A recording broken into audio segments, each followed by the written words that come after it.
Vale. Romanos 8:13, que es la base del estudio que estamos hablando.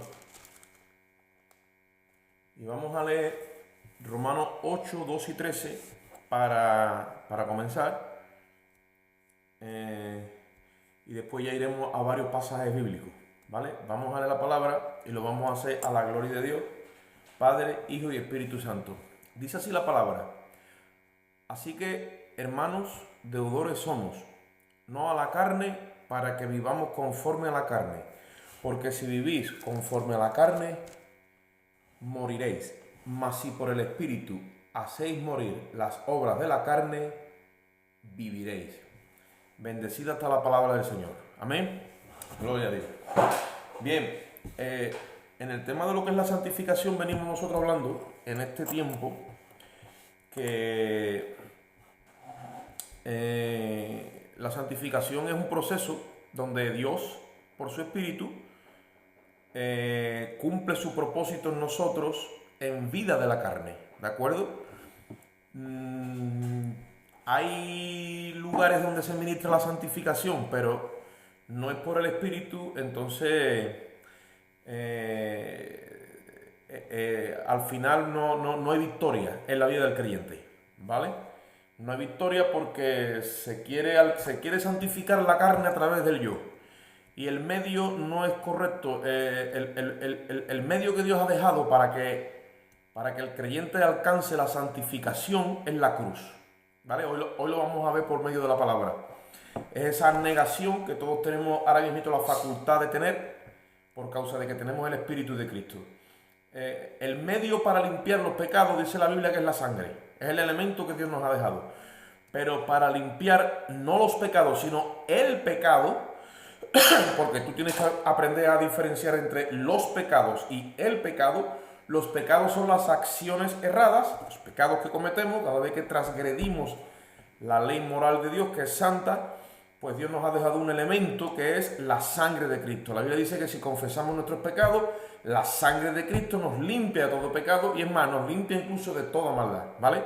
Pero cuando hablamos de el pecado, cuando hablamos del pecado, no estamos hablando de errores que cometemos, sino de esa naturaleza que está en nosotros, caída, que es la naturaleza que hemos heredado de Adán, ¿vale? El medio que Dios ha dejado para el pecado no es la sangre, es la cruz. Esta vieja creación tiene que ser crucificada. Entonces nosotros hemos leído ahí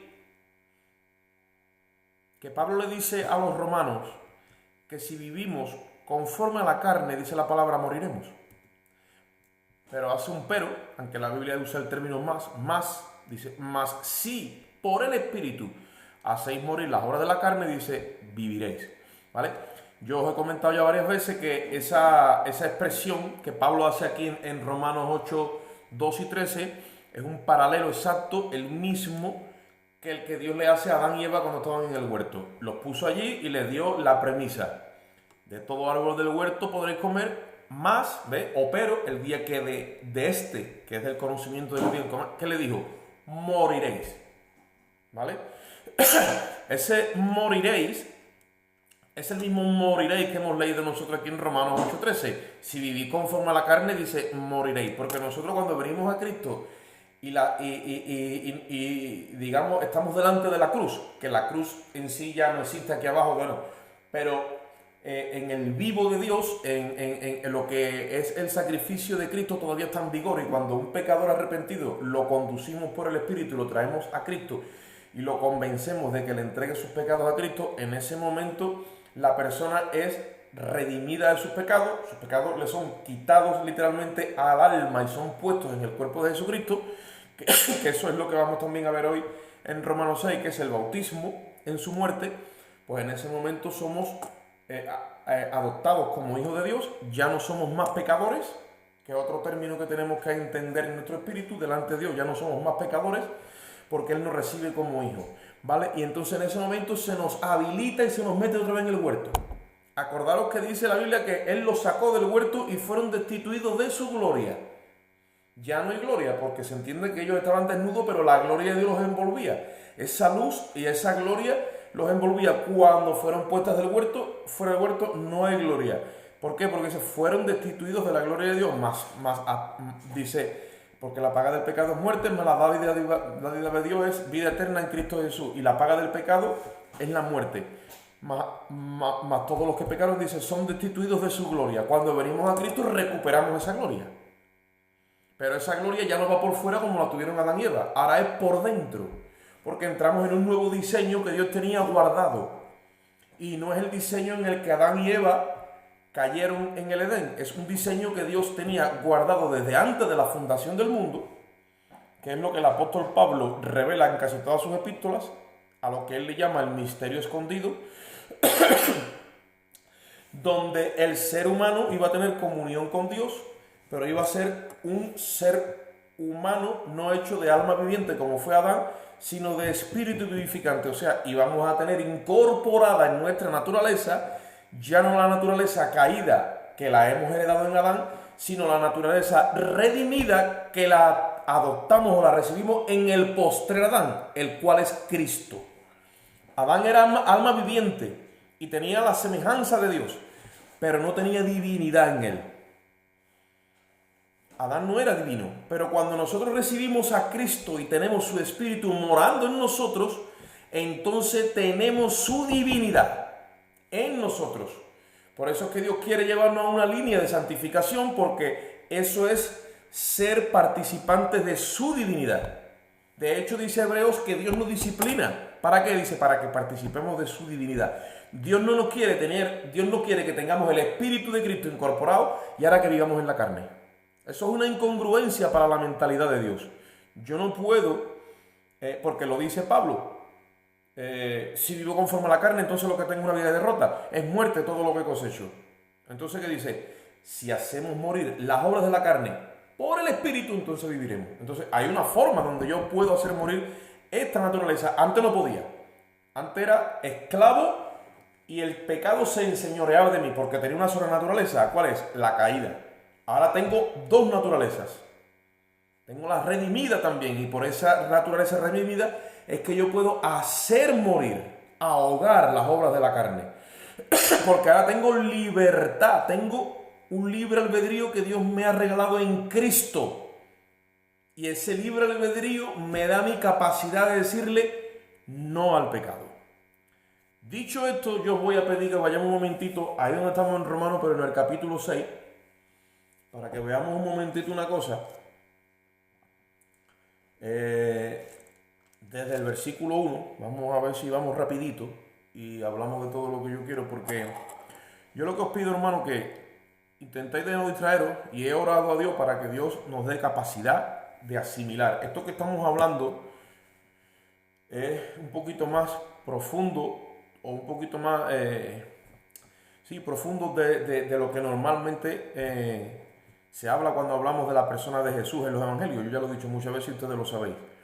El apóstol Pablo habla de Cristo resucitado. Cuando nosotros hablamos de las epístolas, estamos mostrando al Cristo resucitado, no estamos hablando a Jesús de Nazaret, que es el mismo. Lo que pasa es que en la dispensación de cuando hablamos de Cristo en la carne, estamos hablando de Cristo en los evangelios. Y ahí Él está como judío haciendo la obra de gracia y de redención que el Padre le envió, pero Cristo ascendió y luego volvió a descender hecho espíritu. Y cuando desciende hecho espíritu, viene espíritu vivificante. Ese es el Cristo resucitado y lo tenemos que conocer dentro de nosotros mismos. Tú tienes que buscar la identidad que Dios te ha dado porque es Cristo en ti en las páginas de la Biblia, ¿vale? Entonces, hablamos cosas que son abstractas y complejas porque nuestra mente está hecha a un formato de cronos y de cosas tangibles. Pero cuando hablamos del Cristo resucitado, estamos hablando de verdades eternas que pertenecen a lo intangible. Entonces la mente se te tiene que ir haciendo ese lenguaje poco a poco, hasta que lo aprendes, lo asimilas y ya lo tienes dentro, instalado, y ya funciona por sí mismo. No te tienes ni que esforzar. Ya sale la nueva naturaleza. Ya la nueva naturaleza vive en ti de una forma libre.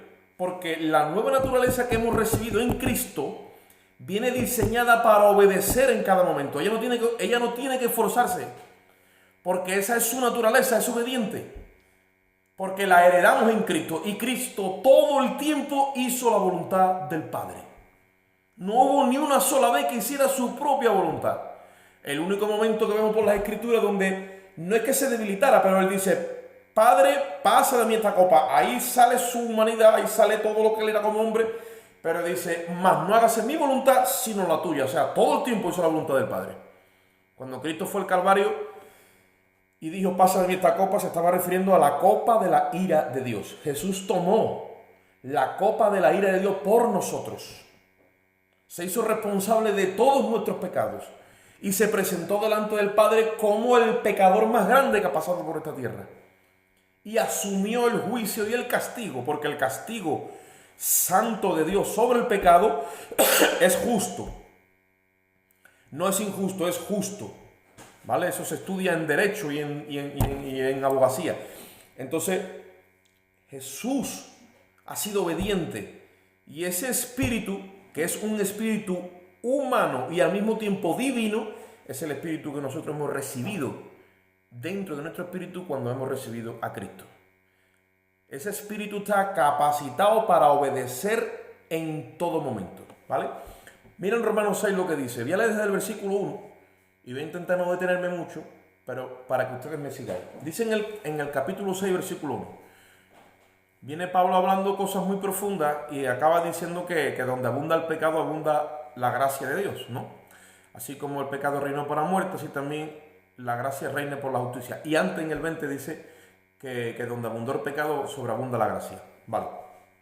A Pablo lo tacharon como de liberal y de libertino y como que incitaba a la gente a que pecara, porque dice, bueno, total, si Pablo dice que donde abunda el pecado, sobreabunda la gracia, pues hagamos males para que nos vengan bienes. Eso fue como una especie de teología que le quisieron apuntar al hombre para que la gracia que él predicaba pues que no era lícita ni era legal, porque él decía que donde abundaba el pecado sobreabundaba la gracia. Entonces en el capítulo 6, versículo 1 dice, ¿qué pues diremos?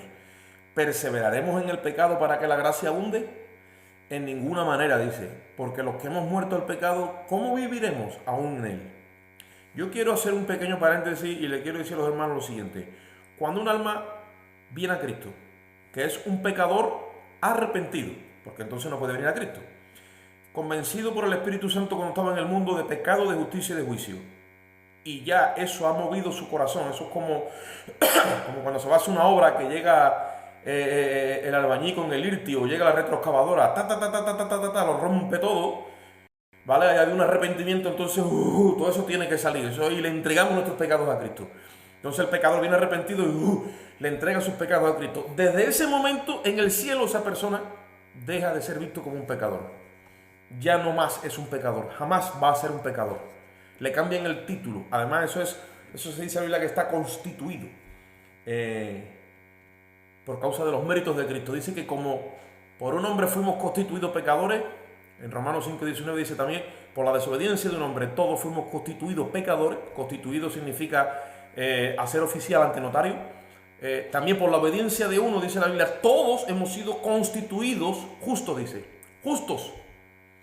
Entonces cuando el pecador arrepentido viene a Cristo, en ese momento es declarado justo por el Padre. Es una sentencia judicial.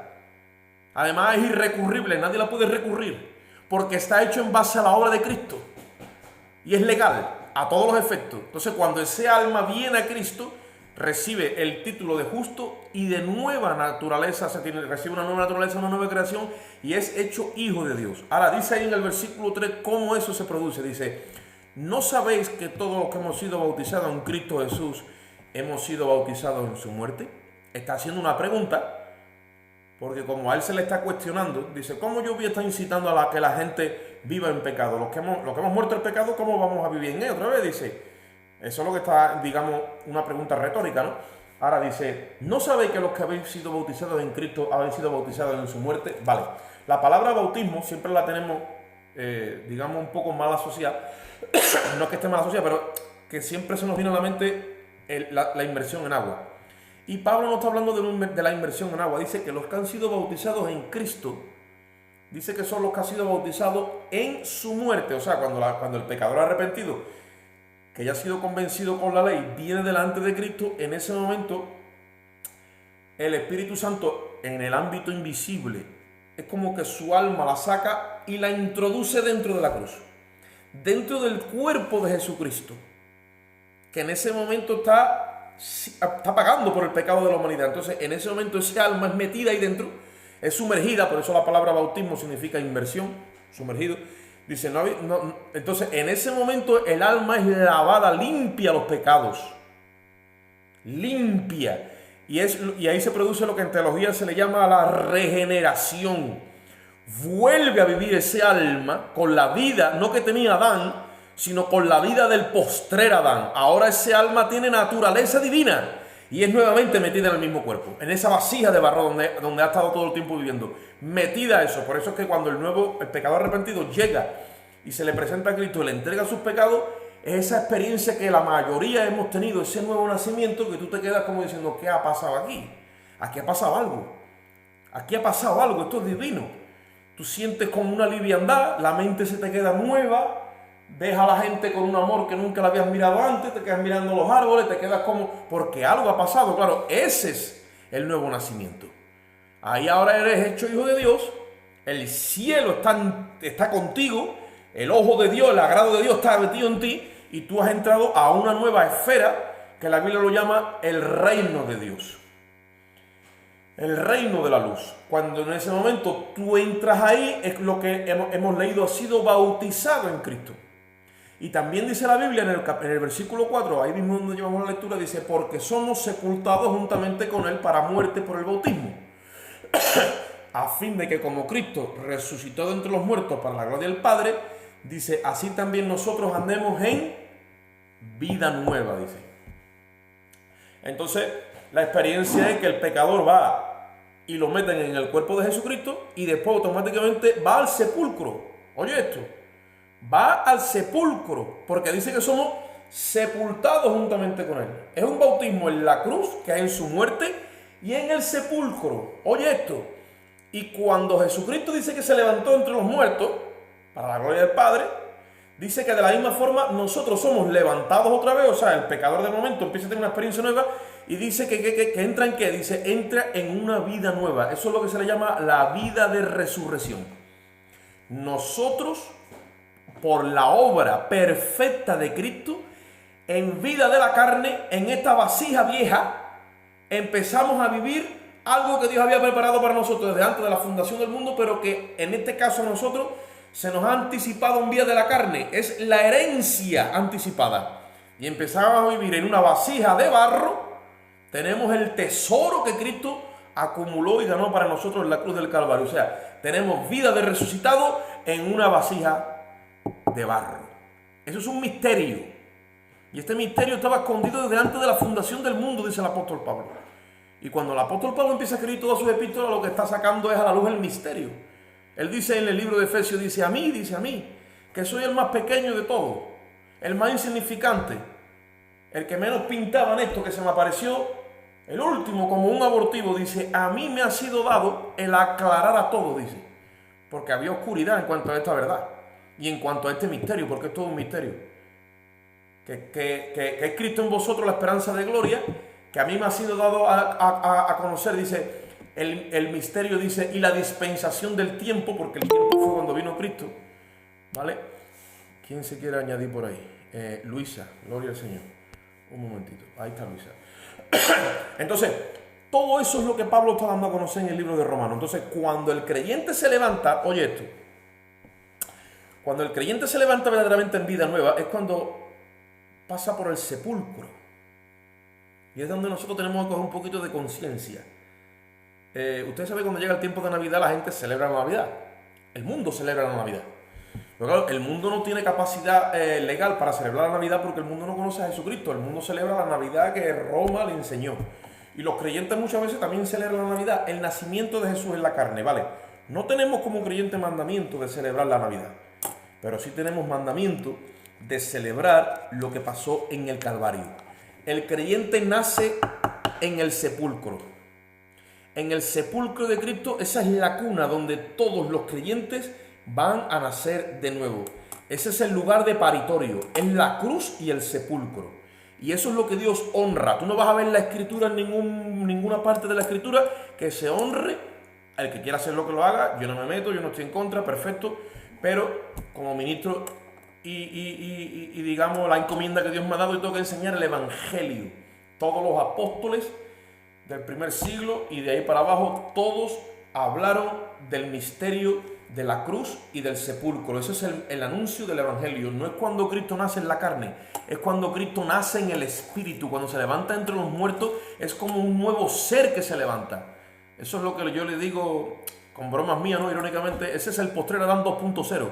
Ya es la versión súper mejorada de Dios. No hay una versión más mejorada que esa, ni más gloriosa que esa. Es Cristo resucitado. Ahí es donde nosotros hemos sido engendrados. A nosotros no se nos ha engendrado en Jesús de Nazaret. Se nos ha engendrado en el Cristo resucitado. Jesús de Nazaret tiene madre. Es María. Porque vino a adoptar una identidad humana para firmar el contrato aquí abajo en esta dimensión espacio-tiempo.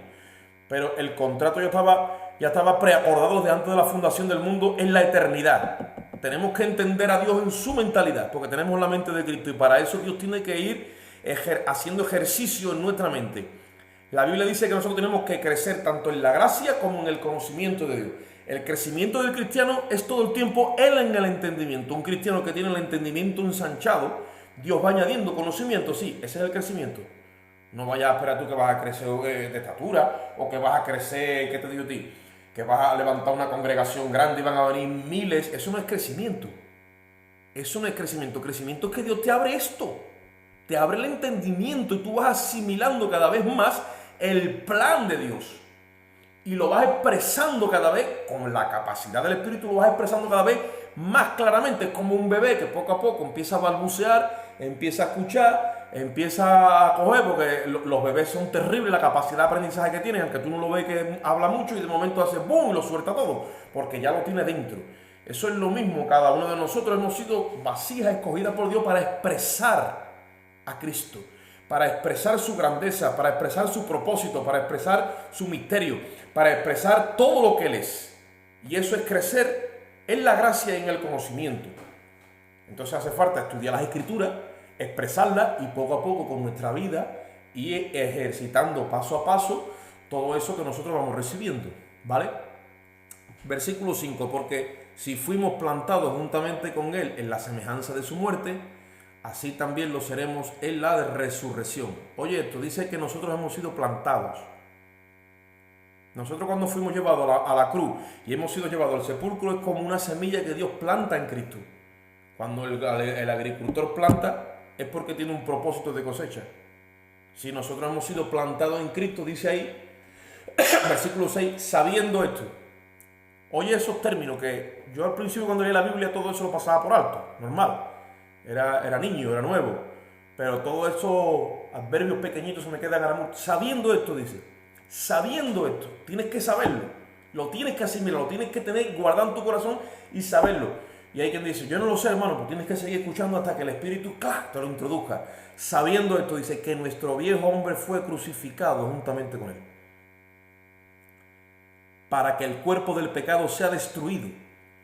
A fin de que no sirvamos más al pecado. El registro que hay nuestro en el cielo es lo que hicieron con el cuerpo de Jesucristo en la cruz. Ya no hay más registro nuestro. Cuando venimos a Cristo ya no hay más. O sea, ya vamos a ver, yo estoy viendo ahí a Manuel García, al hermano Ángel Carrero, al hermano Fali Villaviejo, ¿eh? Vale, a Manoli, yo lo estoy viendo ahí, no sé, yo tengo ahora una noticia que daros, que como humanos, Oscar Moreno, aquí tenemos un DNI, una dirección donde vivimos, un nombre, sí, en el cielo eso ya no existe, ya no hay más. Ya tú dejaste de existir en esa identidad. Tú te puedes proyectar en esta identidad todo lo que tú quieras. Eso es carne, eso es humanidad, eso es Adán. Eso lo mataron en el Calvario. Esta naturaleza caída es tan incorregible, es tan rebelde, es tan... el pecado ha hecho tanto daño a esta naturaleza que la única forma que había era matándola. Por eso dice que tenemos que tener claro eso. sabiendo esto, que nuestro viejo hombre fue crucificado para que el cuerpo del pecado sea destruido a fin o con la finalidad de que ya no le sirvamos más al pecado. Y dice ahí, porque el que ha muerto ha sido justificado del pecado. Ahora tú dices, yo no he muerto, sí, pero Cristo ha muerto en tu lugar. Y la muerte de Cristo ha sido registrada como tu muerte, por lo tanto tú sí has muerto, y como has muerto, dice, has sido justificado del pecado. O sea, nueva noticia muy buena, que tú no tienes que darle cuentas a Dios por tus pecados. Ahora tú dirás, ¿cómo que no, hermano? Si yo peco, yo me siento mal, tengo que pedir perdón. Sí, pero no como el dilema que había aquí, que estamos resolviendo en el libro de Romanos, un dilema judicial, porque había una deuda judicial. No, tú cometes errores y tú ahora eres tratado por Dios como padre. Ya nunca más lo vas a ver como un juez. Por eso no aparece tu nombre como pecador, aparece como un justo. Y un justo a los ojos de Dios es uno que nunca ha pecado. No es uno que ha pecado y se ha arrepentido y ha alcanzado justicia en su... No. Un justo. Para que Dios llame justo a una persona, tiene que ser una persona que nunca pecó. Entonces tú dices, ¿y cómo que a mí me llama justo? Porque ha reemplazado tu vida por la de Cristo. Y lo que aparece en el cielo, el lugar tuyo, es la vida de Cristo. Por eso es que no hay registro ninguno de tus pecados. Y dice ahí en el 7, en el versículo 7, dice, porque el que ha muerto ha sido justificado de sus pecados. Y nosotros hemos muerto, literalmente hemos muerto. Entonces no le debemos nada a la justicia celestial. No le debemos absolutamente nada. Ahora empieza un trato diferente. ¿Cuál es? El de padre con hijos. Ahora se nos ingresa al reino. Y como un ingreso al reino, a una nueva familia que hemos entrado, pues sí que hay un protocolo de realeza, de señorío, de andar, de amor, de justicia, de paz, de gozo, de alegría. A eso sí que tenemos que aprenderlo. Como el bebé que llega a la familia y hay que irlo enseñando poco a poco, y va creciendo, va creciendo, va creciendo, y va asimilando todo lo que es la ley o todo lo que es cómo es que se vive en su casa, ¿no? Pues eso es lo que hace nosotros, es lo que hace Dios con nosotros cuando venimos a Cristo.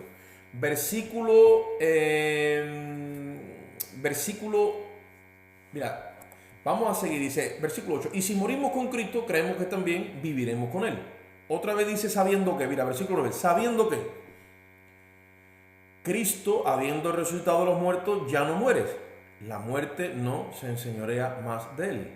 Versículo 10, porque en cuanto murió al pecado, murió una sola vez por todas, mas en cuanto vive, para Dios vive. Y ahora lo que ha pasado con Cristo nos lo traslada a nosotros, porque el único registro que hay en el cielo es lo que ha pasado con Cristo. No. Y eso es lo que se nos aplica a nosotros. Entonces dice en el versículo 11, así también vosotros, considerados muertos al pecado, pero vivos para Dios en Cristo Jesús. El pecado te llama. Si tú tienes los miembros sujetos al Espíritu porque has hecho morir las obras de la carne, entonces tú no oyes la voz del pecado. Otras veces la falta de llenura y los miembros están como resucitados en su naturaleza caída, entonces sí oímos la voz del pecado. Pero aquí, aunque tú oigas la voz del pecado, para Dios tú no oyes la voz del pecado. Has sido registrado como una persona que tú eres santa y tú no oyes la voz del pecado. Dice, por eso es que dice, no reine más en vosotros. Versículo 12, no reine pues el pecado en vuestro cuerpo mortal, de modo que le obedezcáis en su concupiscencia, ni tampoco presentéis vuestros miembros al pecado como instrumentos de iniquidad, sino presentaos vosotros mismos a Dios como vivos de entre los muertos, y vuestros miembros a Dios como instrumentos de justicia. Versículo 14, porque el pecado no se enseñoreará de vosotros, pues no estáis bajo la ley, sino que estáis bajo la gracia. Vale, hasta ahí claro. Ahora viene un hermano y me dice, bueno hermano, todo esto está precioso, me ha encantado, pero a mí me llama el pecado, me pega un silbido de lejos, como cuando yo llamo al Aquiles y se le pone la oreja así. Entonces a mí me pasa igual, esto no es una realidad en mi vida. Bueno, ahora es que tenemos que meterle mano al diseño, al proceso que vamos a usar para que no reine más el pecado en nuestros miembros. ¿Qué es lo que sucede? Que la religión y la religiosidad y los líderes y los mandamientos de los hombres y todo lo que son los inventos que tenemos nosotros nos ha llevado a querer hacer morir las obras de la carne por el yo. Y las obras de la carne tú no las puedes hacer morir por el yo, sino que el yo tiene que estar crucificado y las obras de la carne entonces las hace morir el espíritu. Si yo me quiero santificar a mí mismo, lo que hago es que voy esforzándome en la carne, me voy condenando, y cuando llega un momento que ya no puedo soportar más en la carne, entonces el diablo se aprovecha y el día que me coge me dice, bueno, hoy te vamos a dar, hoy nos vamos a recuperar y te vamos a dar las vacaciones, las pagas extras y el finiquito. Y acaba tú haciendo cosas que no, porque lo estás peleando en la carne, ¿vale? Yo voy a pedir que abráis la Biblia en Colosenses, un momentito nada más. Colosenses capítulo 2, porque ahí el apóstol Pablo aclara unas cosas de lo que tiene que ver con la religiosidad que a nosotros muchas veces se nos enseña o queremos agradar a Dios en la carne, ¿vale? Y entonces es peor. Ese nuevo nacimiento, ese primer amor del que muchas veces incluso hablamos entre nosotros, ya después de los años, pues el primer amor no lo sentimos con ese vigor y con ese empuje, pero hay hermanos que son nuevos y llegan con ese vigor, y el primer amor en teoría nunca se debe de perder, porque la Biblia dice en Apocalipsis que a un pastor le dijeron que tengo contra ti que has dejado tu primer amor. Pero ese primer amor es esa aspiración que tenemos todo el tiempo, esa comunión con el Espíritu, que la carne está como sedada, es como que no tiene vida, se ha quedado como sin poder, que eso es lo que dice literalmente en el libro de Romanos, ¿no? Que no está, que pierde esa vida. ¿Por qué? Porque el Espíritu hace morir la vida de la carne. Se supone que nos tenemos que mantener esa llenura. Si no nos mantenemos, pues el Espíritu de Dios nos enseña a mantenernos llenos. Ahora, no es con religiosidad. Mira lo que dice aquí en Colosenses capítulo 2 y versículo 18. Este es Pablo hablando a los colosenses porque hubo problemas también en la iglesia de Colosas en cuanto a estas cosas. Dicen, véale por ejemplo desde 18 en adelante, ¿vale? Dice: nadie os prive de vuestro premio, afectando humildad y culto a los ángeles, entrometiéndose en lo que no ha visto, vanamente hinchado por su propia mente carnal. La mayoría de los problemas que hay en las iglesias viene del liderazgo. Líderes, ya sea pastores, evangelistas, ministros, el que sea, que al no entender bien, al no trazar bien la palabra, incluso en su propia vida, queremos alcanzar una santificación por la carne. Entonces, incluso empezamos a privar a los hermanos de la libertad que tenemos en Cristo para hacerles creer que así van a ser santos y que de alguna forma Dios se agrada de nosotros. Ahí lo que dice es que estas personas tienen hinchada la mente carnal. O sea, yo puedo ser un ministro en Cristo y tener una mente carnal y tenerla hinchada. Entonces cuando a los líderes se les hincha la mente, se les infla, se les envanece esa mente carnal, pues lo que hace es que empieza a golpear al cuerpo porque no tiene raciocinio, o sea, no tiene sabiduría del Espíritu. Entonces ahí dice que no se agarra a la cabeza, que es Cristo, ¿ves? No haciéndose a la cabeza en virtud de quien todo el cuerpo, nutriéndose y uniéndose por las coyunturas y ligamentos, crece con el crecimiento que da Dios. El crecimiento es que Dios te va ensanchando el entendimiento con sus verdades eternas. Cuando tú te comes un paquete de gusanito, no va a ser lo mismo que comerte un churrasco por su camino con papa. No es lo mismo. Entonces tu cuerpo pues va a reaccionar diferente. Si te comes un paquete de gusanito a los 10 minutos vas a estar mallado, y si te comes un churrasco de estos de los potentes, pues seguramente a lo mejor te da la pasta todos los días, incluso harto hasta mañana pasado. Entonces esto es lo mismo. Cuando tú empiezas a asimilar las verdades de Dios que vienen en un orden eterno, no es lo mismo que cuando tú asimilas la palabra en una mente carnal y en un orden temporal. Mira lo que dice ahí en el versículo 20. Pues si habéis muerto con Cristo en cuanto a los rudimentos del mundo, ¿por qué como si vivieseis en el mundo os sometéis a preceptos? O sea, en otras palabras, la Biblia dice que nosotros estamos en el mundo, pero que ya no somos del mundo. Entonces ahí te dice, bueno, si tú no eres del mundo, ¿por qué entonces te sometes como si estuvieras en el mundo?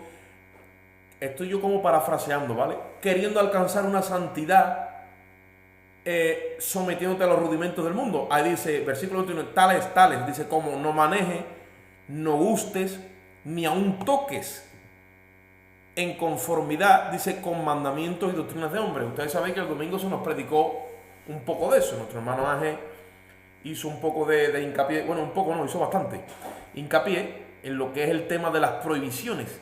Las prohibiciones no te llevan a la santificación. Es más, muchas veces cuando prohibimos mucho, nos creemos que eso nos da autoridad y criterio para mandar la vida de las personas. Y eso lo único que hace es una obra ilícita que no viene de parte de Dios ni del Espíritu. No hay crecimiento en el Espíritu y lo único que hacemos es golpear el cuerpo. Entonces dice, versículo 22, en conformidad con mandamientos y doctrinas de hombre, cosas, dice, que todas se destruyen con el uso. Y miren lo que dice en el versículo 23 porque es muy interesante. Dice, tales cosas a la verdad tienen cierta reputación de sabiduría en el culto voluntario, en humildad, dice, y en el duro trato del cuerpo. Dice, pero no tienen valor alguno contra los apetitos de la carne. O sea, que tú, aunque golpees tu cuerpo, aunque lo metas en ayuno para vencer el pecado, no un ayuno que el Espíritu te dirija, aunque te vistas y te empapeles y te tapes para no enseñar tu carne porque así eres más santo, aunque yo qué sé, hagas un montón de sacrificio, eso se llama culto voluntario y dice que tiene cierta reputación, ¿vale? Culto voluntario en humildad y duro trato del cuerpo. Pero ¿qué es lo que pasa? Que cuando se despierta el pecado, eso no tiene valor ninguno. O sea, se despierta el pecado y los miembros se te encienden hacia pecar, eso no vale para nada. O sea, como diciendo, eso es papel mojado. Ahora, si tú por el Espíritu has hecho morir las obras de la carne, no se va, es que es más, no se despierta el pecado. Hermano Ángel. No se puede despertar el pecado. Es que no se despierta el pecado. Es que tú estás en el Espíritu y tú en vez de sentir los apetitos de la carne, lo que siente es el deseo del Espíritu. El deseo del Espíritu, porque dice la Biblia que no satisfagamos los deseos de la carne, porque esto se contrapone contra el del Espíritu. Entonces, cuando tú has hecho morir las obras de la carne, porque vas entendiendo estas verdades, porque vas mirando la cruz, porque entiendes lo que es la vida por la fe, llega un momento que, como tenemos libre albedrío de parte de Dios, llega un momento que en amor tú sometes tu voluntad a la de Dios y el Espíritu automáticamente se siente autorizado por ti para hacer morir las obras de la carne. Yo no sé si tú te has dado cuenta de las aplicaciones de los móviles. Cada vez que tú te vas a una aplicación o cada vez que tú vas a iniciar algo en el móvil dice necesito permiso para entrar aquí, necesito que me dé permiso para la foto de la cámara, te pide permiso. Y tú coges y yo, como un boborón, y le da ok, nosotros todos le damos permiso, ok, que haga, a ver, porque esto es un símbolo de lo que el anticristo va a hacer con los corazones de las personas, se va a apropiar de su vida, literalmente. Pues lo mismo pasa con el Espíritu. Cuando tú al Espíritu lo autorizas a que tome el control de tu corazón y tú lo autorizas a que en amor tú quieres hacer la voluntad de Dios y someter tu voluntad, sacrificarla para que se haga la de Dios, automáticamente el Espíritu es así y aminora, hace morir la obra de la carne y llega un momento que tú ya ni la sientes, es que ni la oyes. Tú tienes hoy un problema con un pecado o con una tendencia o con una situación y le llevas esto a Cristo y el Señor te empieza a revelar todas estas cuestiones y tú en amor le sacrificas eso a Cristo y llega un momento que lo que hoy para ti es un hándicap y un dolor de cabeza, mañana es que dices, ostras, ¿y esto qué ha pasado? Que esto me tenía a mí loco y ahora ya ni siquiera aparece por mi mente. Dios te ha sacado eso, te ha llenado la mente, te ha llenado el entendimiento de su sabiduría y del conocimiento, la revelación de Él, que te tiene como la gracia que te embriaga. Por eso dice que donde abunda el pecado, o sea, si el pecado a ti Si el pecado está en este nivel, ¿qué hace? La gracia sobreabunda. Y tú ya no ves el pecado, tú te fijas en la gracia. La gracia de Dios, hermanos, es atractiva, es seductiva. Dice que por Moisés no fue dada la ley, pero que la gracia y la verdad nos vinieron por medio de Jesucristo. Cuando tú empiezas a conocer todas estas verdades que son de orden y de carácter eterno, y cuánto amor hubo en Cristo, y cuántas riquezas tenemos en Cristo, y cuántas bendiciones tenemos en Cristo, y cuántas almas se empiezan a arrimar a Cristo por causa de que tú te vas entregando, y tú vas viendo el gozo que vas produciendo por donde quiera que va. Dice la Biblia que Jesucristo, visto el gozo que fue puesto delante de él, dice, por eso es que sufrió la cruz. Y menospreció el oprobio. El oprobio es algo terrible cuando se te pega en la mente y en el corazón, ese rechazo que las personas hacen. Tú estás dispuesto a soportarlo porque sabes que otros van a recibir un beneficio. Y eso es lo que empieza a cautivar tu vida, eso es lo que empieza a embriagar tu mente y tu corazón. Y llega un momento que tú miras para atrás y tú dices, ¿dónde se quedó el pecado? ¿Dónde se quedó esos apetitos carnales que a mí me controlaban? Ya ni siquiera están en tu mente. ¿Por qué? Porque el Espíritu ha hecho morir las obras de la carne. Y es una vida de victoria. No quiere decir que no nos vengan aflicciones, no quiere decir que no nos van a venir problemas, ni persecuciones, ni penalidades. No quiere decir nada de eso. Todo eso va en el paquete. Pero ese querer vencer el pecado en mi carne, eso se acabó. ¿Por qué? Porque es la obra del Espíritu en la santificación. ¿Vale? Capítulo 3 de Colosenses, versículo 1. Dice la Biblia, si pues habéis resucitado con Cristo, mira lo que dice, buscad las cosas de arriba, dice, donde está Cristo sentado a la diestra de Dios. Poned la mira en las cosas de arriba y no en las de la tierra. Y otra vez te lo repite, dice, porque habéis muerto. Vamos a hacer un ejercicio mental. Que una persona que ha muerto, que está ahí muerta, está en el féretro. No la hemos enterrado todavía, pero está muerta.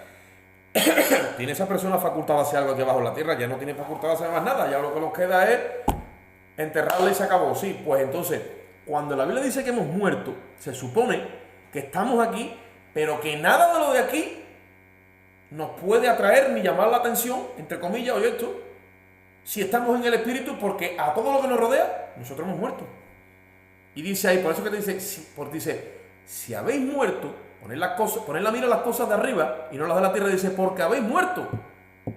Y vuestra vida, dice, está escondida con Cristo en Dios. O sea, nuestra vida está allá arriba. ¿Qué ocurre? Que la falta de crecimiento, la falta de entendimiento, la falta de procesar todas estas verdades, nos hacen tener todavía identificación con esta naturaleza caída. Y como tú te identifiques con esa naturaleza caída, problema tienes.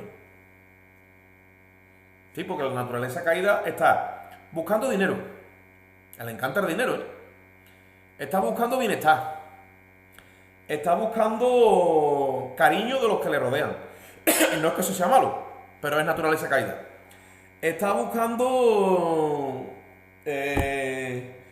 seguridad.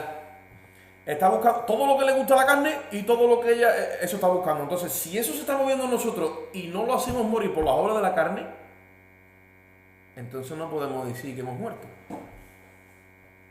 Por eso es que el proceso de santificación se detiene tantas veces. ¿Por qué? Por falta de conocimiento. El profeta Oseas, creo que es. No sé si Oseas o Miqueas, ahora mismo no sé, pero dice, mi pueblo pereció porque le faltó conocimiento, dice. El pueblo perece. Sin profecía, dice, el pueblo se desenfrena. Dice en el libro de los jueces, dice, como no había rey sobre Israel, y nosotros tenemos que tener un rey que es Cristo, que tiene que gobernar nuestra mente con la mente espiritual, dice, como no había rey sobre Israel, dice, en aquel tiempo, dice, cada uno hacía lo que bien le parecía. Entonces todas estas expresiones, que te las estoy citando así rápido de carretera de memoria del antiguo pacto, ¿vale? Muchas veces pasan en el nuevo pacto, o sea, pasan en la iglesia. Si Cristo no reina en tu vida por el Espíritu, amado hermano, llega un momento que tú haces lo que bien te parece. Creyendo que lo estás haciendo bien delante de Dios, pero tú haces lo que bien te parece. Y yo también, aquí no nos vamos a librar ninguno. ¿Pero por qué? Muchas veces por falta de dirección y de comunión.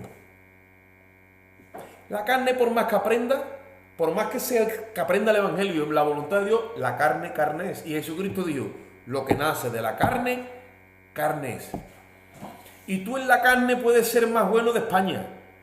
Le puedes dar de comer a los pobres si quieres. Te puedes comportar y como mi abuela, y presionarme y todo lo que tú quieras. Y vestirte de nazareno y hacer camino y todo, como decía que, pero carne es. Y eso no lo recibe Dios. Es más, Dios no recibe ni reconoce a nadie como su hijo que no sea en Cristo. Nosotros somos adoptados como hijos en el Hijo, pero Dios tiene un solo hijo por antonomasia, ese es Cristo. Y ese es el que le agrada. Acordaros que cuando Jesús fue a buscar a Juan en el Jordán y entró en las aguas, y Juan habla con él, bueno, yo tengo que ser bautizado por ti, tiene que cumplamos todo. Dice que el cielo se abre y se oye una voz. Y dice que se oye la voz del Padre. Y dice, este es mi Hijo amado. Dice, en el cual tengo complacencia. En el único que Dios se ha agradado y se ha complacido. Mira que han pasado seres humanos por la tierra, ¿eh? Y siguen pasando. En el único que se agrada y tiene complacencia, es en Él. O sea, en otras palabras, todos ustedes, cada vez que abréis la boca, cada vez que pensáis, me ofendéis. Porque la carne es rebelde y es enemiga de Dios. El profeta Isaías dijo, vuestras mejores justicias, le dijo al pueblo de Israel, son como trapos de menstruación delante de Dios.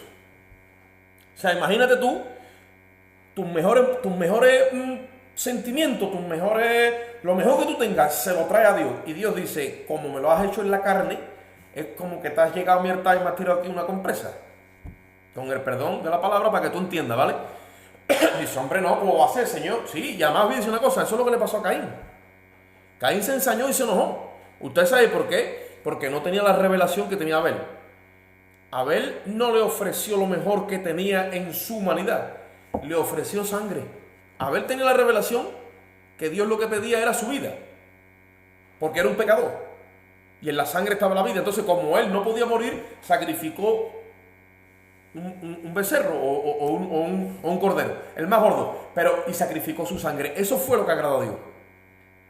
Que ya tenía la revelación de que Dios no iba a tratar con nadie, con ningún ser humano, que no hubiera sangre de por medio. Yo no sé si os acordáis cuando el hermano Paco nos predicó hace 2 o 3 semanas y nos dijo el mensaje del altar, los altares de Dios. Y una de las cosas que se refirió es que en el altar tiene que haber muerte, si no, no es un altar. Algo tiene que morir en el altar. Entonces, ¿qué es lo que sucede? Nosotros no vamos a llevarle a Dios ya un cordero porque estamos en el nuevo pacto. El cordero ya ha sido sacrificado, el cual es Cristo. Entonces, ¿qué le vamos a sacrificar nosotros? ¿Qué es lo que va a morir en el altar?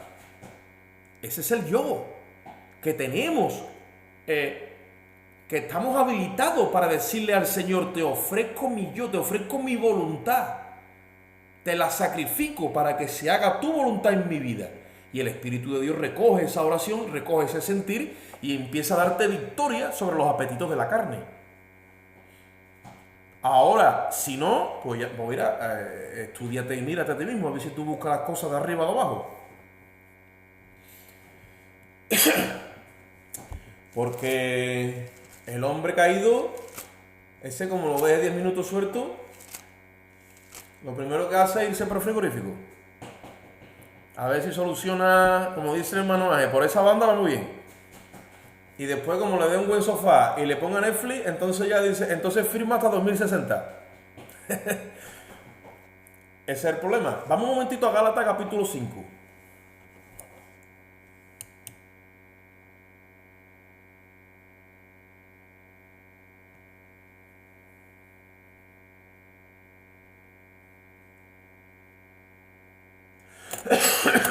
Mire lo que dice del versículo 16 en adelante. Dice la palabra, digo pues, andad en el Espíritu y no satisfagáis los deseos de la carne. Y ahora dice, porque el deseo de la carne es contra el Espíritu.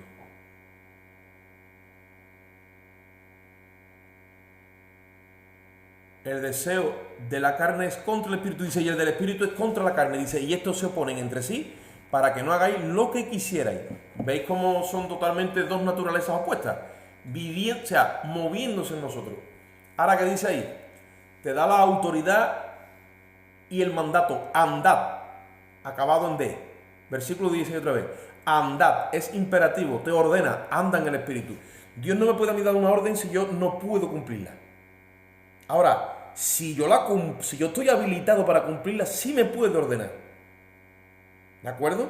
Y en el nuevo pacto los mandamientos son todos afirmativos y positivos. En el nuevo pacto ya no es no adulterará, no codiciará, no fornicará, no te harás imágenes. No, los no vino, los trajo Moisés. Jesucristo nos ha dado los sí, la capacidad de cumplir. Por eso dice ahí, anda en el Espíritu. Y estamos capacitados para andar en el Espíritu, porque tienes el Espíritu. Si no tuviera el Espíritu, pues claro, no te va a decir el Señor anda en el Espíritu sin tenerlo. Pero ahora puedes andar en el Espíritu. Por eso dice, anda en el Espíritu y no satisfaga. Dice, hombre, ¿yo cómo no voy a satisfacer mi carne? No, lo natural de la carne no. Claro, el cuerpo hay que sustentarlo, pero los apetitos, que la Biblia lo llama concupiscencia, que son deseos desordenados, sí que tú puedes someterlo. Porque cuando tú le das a tu carne el gusto de un deseo desordenado, entonces ya hay desorden en tu vida. No te voy a decir que tú estás en pecado, que estás desechado por Dios. Yo no te voy a decir eso. Estás dentro de la casa, ya eres un hijo. Pero hay un desorden. Entonces ese desorden hace que tú no crezcas. O que yo no crezca. Tanto ni en la gracia como ni en el conocimiento de Dios. Entonces te quedas como un niño. Todo el tiempo está tomando leche. Y para colmo, si toma leche espiritual que está adulterada, pues para colmo hasta la salvación sufre. Entonces dice ahí en el versículo 18... Dice, pero si sois guiados por el Espíritu, no estáis bajo la ley. Romanos 8:9 dice que los que son de... Dice que... Romanos 8:14, los que son guiados por el Espíritu, dice, estos son llamados los hijos de Dios. Y Romanos 8:9 dice que el que no tiene el Espíritu de Cristo no es de él. Ahora dice, si sois guiados por el Espíritu, no estáis bajo ley. Tú no puedes tener una sentencia en tu mente y en tu conciencia porque el Espíritu no te dicta eso. Hay una nueva ley que es la ley de vida en Cristo. Entonces, si tú eres guiado por el Espíritu, no estás bajo ley. Y te dice después una cosa, dice, manifiestas son las obras de la carne. Son, bueno, es muy larga, ¿no? Adulterio, fornicación, inmundicia, lascivia, idolatría, hechicería, enemistades, pleitos, celos, ira, contienda.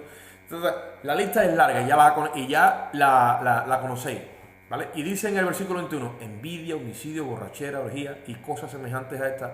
Mira lo que dice, de las cuales amonesto, como ya os lo he dicho antes, porque Pablo viene hablando a los Gálatas desde el principio, dice que los que practican tales cosas no heredarán el reino de Dios. Ese es el mismo moriréis que Pablo dice en Romanos 8:13 con el que hemos arrancado.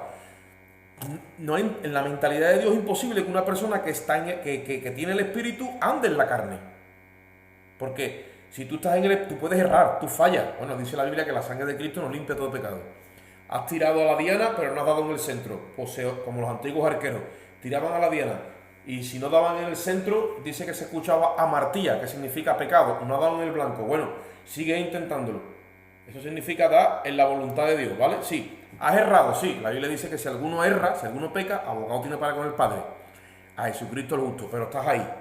Ahora, otra cosa es irte a practicar el pecado. O sea, dejo mi vida de intentar de dar en el blanco de la voluntad de Dios. Yo abandono y me voy a practicar pecado. Dice, no. Los que hacen eso no heredarán el reino de Dios. ¿Cómo tú vas a hacer eso? En Romanos 6 te lo ha dicho. Los que vivimos, dice, los que hemos muerto en Cristo y los que estamos bajo la gracia, ¿cómo viviremos en el pecado? ¿Cómo? No tiene lógica, o sea, es impensable, es una utopía en la mente de Dios. Te anda el Espíritu, sí, tú tienes una aspiradora que te está llamando otro tiempo para arriba. ¿Qué haces tú envuelto en la carne? ¿Qué es lo que sucede? No hemos entendido el plan de Dios, no hemos entendido el propósito, hemos contristado el Espíritu, se ha ido apagando, llega un momento que incluso lo hemos afrentado. Todo eso son errores que se cometen en el Señor. Y Dios nos disciplina, nos reprende, nos amonesta. Aunque hay uno que ahí ya ese no hay salida, que es cuando llegáramos, que yo no conozco ese paso, yo no conozco ese caso en persona de nadie, llegáramos a la blasfemia contra el Espíritu Santo. Eso ya son palabras mayores. Yo no conozco a nadie, ¿vale? Pero hay un proceso. Ahora, hay unos por qué también, y la Biblia lo explica. Por eso es que ahora mismo estamos en un tiempo donde debemos de concentrar nuestra vida en las cosas de Dios por el Espíritu. Si tú llevas una vida de disciplina a través de la lectura de la palabra y de la oración, que son las dos grandes disciplinas del cristiano, y le dedicas tiempo a esas disciplinas, es imposible que tú no andes en el Espíritu. Tú puedes cometer tus errores como nos pasa a todos porque no somos impecables, pero tú estás guiado por el Espíritu y estás ahí, estás concentrado en la vida cristiana, y estás concentrado en hacer la voluntad de Dios, y estás ahí porque el Espíritu te guía. Ahora, si abandonas eso es cuando empieza el problema. O si quieres santificarte por la carne, es cuando empieza el problema. Ahora, cuando tú sometes tu voluntad a la voluntad de Dios, la Biblia dice que el Espíritu hace morir las obras de la carne. Es que lo dice literalmente, hacer morir todo lo terrenal en vosotros. Ahora, mira lo que dice en el versículo 24. Ahí donde estamos en Gálatas capítulo 5, ya lo vamos a dejar. Dice, pero los que son de Cristo, tú eres de Cristo, ¿no, mi hermano? Gloria a Dios. Dice, los que son de Cristo han crucificado, dice, la carne con sus pasiones y con sus deseos. O sea, el paquete completo. La carne con sus pasiones y con sus deseos. Y dice en el 25, y si vivimos por el Espíritu, andemos también por el Espíritu. Porque para eso Dios nos llevó a la cruz y al sepulcro. Y si hemos muerto y sepultado con Él, dice, para que como Cristo resucitó entre los muertos, nosotros andemos en vida nueva. Entonces, este regalo tan grande que Dios nos ha dado, incorporar una naturaleza divina a nosotros en esta vasija caída y tener ya el tesoro de la salvación y de la herencia que tiene carácter eterno metido en una vasija que tiene orden temporal. Esto es un misterio grandísimo, pero al mismo tiempo es algo que es impresionante. Lo que pasa es que nosotros no lo vivimos con esa intensidad por falta de revelación. No acabamos de entender lo que tenemos y el enemigo se aprovecha de eso. Es como que a ti te dejan una herencia con un montón de millones de euros, un montón de propiedades, pero tú no te has enterado de nada. Han firmado por ti, en verdad tú eres el heredero, pero la gente que tiene por encima te lo tiene oculto y tú no acabas de saber de la historia. Pues algo parecido. Entonces el enemigo está envuelto en esta falta de conocimiento que tiene la iglesia. Los líderes también están envueltos, pero en esta hora el Espíritu Santo va a tomar control, él en persona, de la iglesia. Y le va a empezar a abrir el entendimiento para que la iglesia crezca y reclame su herencia. Y empiece a disfrutarla. Y empiece a llevarla a cabo. Y la iglesia empiece a saber quién es.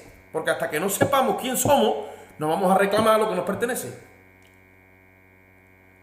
Yo no sé si yo me explico. Pero más o menos, ese es el proceso de la santificación. Dios quiere que en esta tierra nos apropiemos de todo lo que Cristo ha ganado para nosotros. Hay quien dijo, no, yo cuando me muera ya llegaré y ya me lo mostrarán todo y ya allí entonces el Señor tendrá para allí lo mío. No. Para reclamar tu herencia para entrar en el reino de los cielos, el requisito no es morirse. El requisito es nacer de nuevo. Y todavía tenemos la mente invertida. No, yo cuando me muera, dicen los hermanos. Cuando te mueran, ¿no? Estás esperando a morirte. Y entonces, ¿para qué Dios mata a Cristo? Ya hemos muerto, dice la palabra. Y hoy lo hemos mostrado por las Escrituras. Ya hemos muerto. Entonces,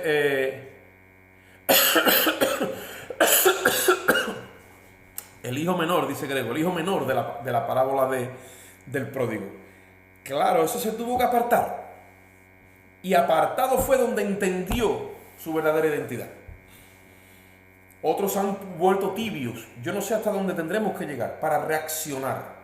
Pero que estamos metidos en aquella parábola que Jesús dijo de Mateo 25 de las 10 vírgenes, que había 5 insensatas y 5 imprudentes, y aquí al final todas cabecearon, pero se va a empezar a escuchar la voz del esposo. Ustedes acordáis que el año pasado le he pegado yo un repasito a lo que es la venida del Señor con varios estudios. Ahora estoy más tranquilo, no quiero, pero que eso tiene que venir porque de vez en cuando hay que hablarlo, y los tiempos se están acortando otra vez en ese sentido. Entonces yo espero con el favor de Dios de que a nosotros como pequeña congregación el Espíritu de Dios nos vaya ensanchando el entendimiento no para una condenación, sino para una grande salvación y una gran herencia. No se trata de poner de alertar la fe y de debilitarla porque vamos a perder la salvación. No, se trata de asegurar la salvación, saber que la tenemos segura en Cristo y ahora vayamos a conquistar la herencia que tenemos para conquistar en Cristo. Porque no es nuestra salvación, es la salvación de otros y lo que Cristo proyectó es lo que la Biblia llama el propósito eterno. Tiene con nosotros gobernar en esta tierra en su nombre. Amén. Vamos a dejarlo aquí, vamos a hacer una oración, vamos a entregar este tiempo en manos de Dios y espero que Dios haya bendecido nuestras vidas y ahora ya pues estaremos despidiéndonos. Padre, te damos gracias en esta bendita hora, Señor, por tu infinito amor y misericordia. Te ruego que esta palabra, Dios mío, tú le des vida por tu espíritu en el corazón de los oyentes, Señor, y que poco a poco vayamos creciendo tanto en la gracia como en el conocimiento tuyo, Dios mío. Gracias te damos en esta noche, bendice a los hermanos que estuvieron con nosotros, a los que están haciendo otras cosas en sus respectivos lugares, Señor, y a todo aquel que está, Dios mío, en esta hora presto a escuchar tu voz, Señor. Gracias en el nombre de Jesús. Amén.